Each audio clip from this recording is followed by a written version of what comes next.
Oi, gente, vamos lá, mais um dia de aula. Vamos dar continuidade sobre a Era Napoleônica. Nós vamos falar hoje sobre a campanha russa. O que quer dizer isso? Napoleão, nós vimos que ele fez o bloqueio continental, proibindo todas as nações aliadas fazer comércio com quem? Com a Inglaterra. Só que a Rússia desobedeceu esse decreto de Berlim. Desrespeitando isso, Napoleão resolveu juntar o seu exército, um exército 3 vezes maior do que o exército russo, com 600 homens, e foi atacar os russos. A intenção era invadir o quê? A capital da Rússia, que é Moscou. Então, os russos tomaram uma decisão polêmica, porque eles sabiam que eles não tinham condições de derrotar a França. Então, o que os russos fizeram? Eles utilizaram a tática de terra arrasada. O que é isso? Eles começaram a destruir as cidades, principalmente Moscou, a capital, e começaram a derrubar as plantações, queimar, contaminar a água e também destruir as plantações. Por quê? Porque a tropa francesa não teria como se alimentar, como beber a água, porque a água contaminada, e nem teria um abrigo. E com isso a tropa francesa ficaria o quê? Desestruturada. Então, assim foi feito. Enquanto Napoleão se lamentava por tudo aquilo que os russos tinham feito, os russos aproveitaram e atacaram os franceses. Além dessa tática de terra arrasada, os russos contavam também com o inverno, que era um grande aliado dos russos, porque eles já estavam acostumados com aquele inverno rigoroso. Então, os franceses, sem alimento, sem água, sem abrigo, com muito frio, então ficaram totalmente desestruturados.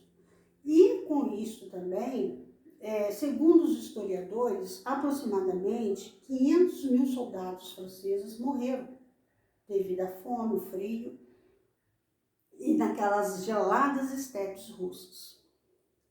Então, Napoleão ficou enfraquecido.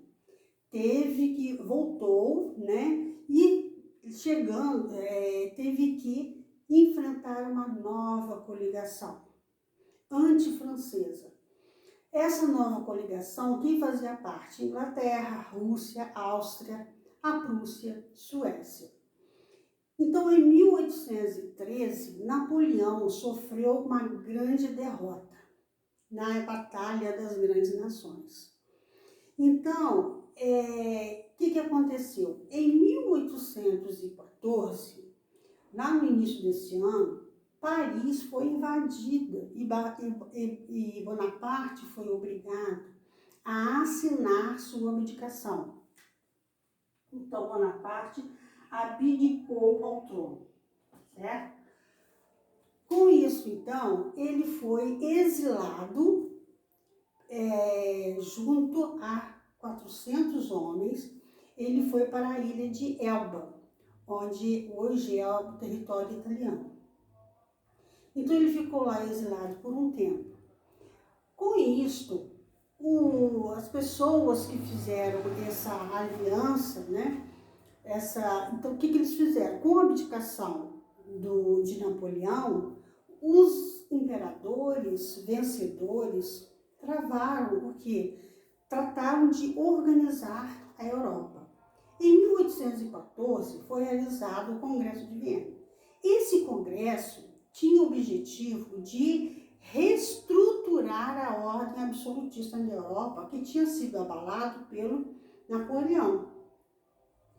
E a primeira tarefa que eles fizeram, que eles resolveram fazer, foi a respeito da legitimidade dos governos nacionais. Ou seja, segundo eles, achavam que quem teria que assumir o trono francês era, ou seja, quem deveria ocupar o trono francês seria o quê? O irmão do rei morto, que no caso seria Luís XVIII.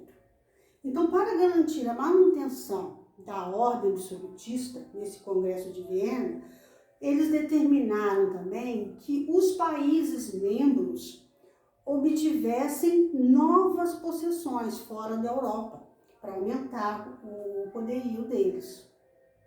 Então, fortalecendo assim o poder das potências absolutistas, para eles fecharem, né, o acordo, para eles ficarem bem fortalecidos.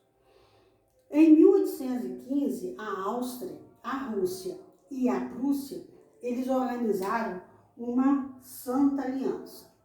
Para que isto? Com o objetivo de impedir o aparecimento de um novo imperador napoleônico. Então, eles ficaram com medo de aparecer uma nova pessoa com essas ideias napoleônicas. Então, o que eles fizeram? Criar essa Santa Aliança para impedir isso. Então, a tranquilidade não durou muito. Por quê? Porque em março de 1815, Napoleão fugiu da ilha de Elba e desembarcou em Golfe-Juan, no sul da França, para recuperar o trono que estava ocupado por quem? Por Luís XVIII.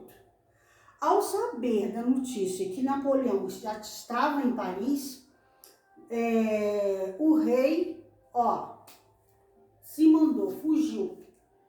Então, com a fuga de Napoleão, então retornou o trono, e Napoleão, então, retornando ao trono, fez com que o rei Luís XVIII fugisse. Então, após a retomada de Napoleão, aí o que ele fez? Invadiu Bélgica e venceu na Batalha de Ligny. Porém, foi derrotado na Batalha de Waterloo. E foi seu último combate. Porque Napoleão, nesse combate, ele foi preso, ele teve que abdicar do seu trono e foi exilado em uma outra ilha, na ilha de Santa Helena, no Atlântico Sul.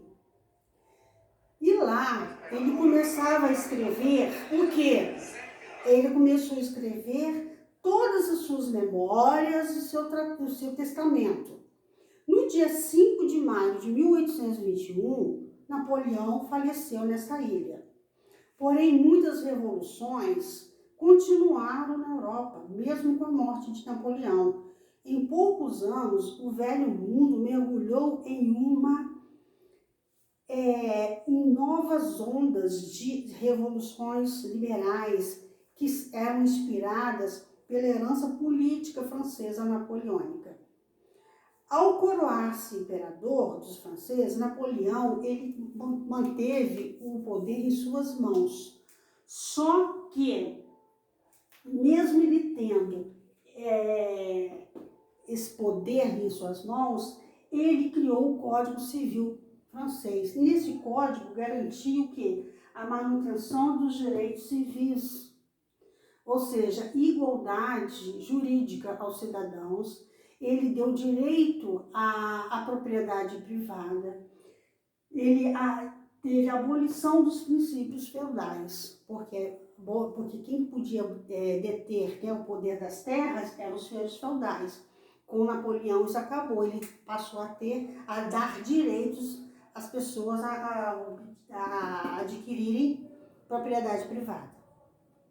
Então, suas vitórias militares na Europa tiveram, ou seja, suas ideias se espalharam pela Europa. Então, muitos países queriam conquistar essas novas ideias e se libertar do regime absolutista. Ou seja, eles queriam realmente a liberdade desse regime absolutista, abolir esse regime absolutista e derrubar roubar valores do antigo regime. Essa era a ideia de Napoleão Bonaparte, que permaneceu na sociedade mesmo com a morte dele. Um beijo.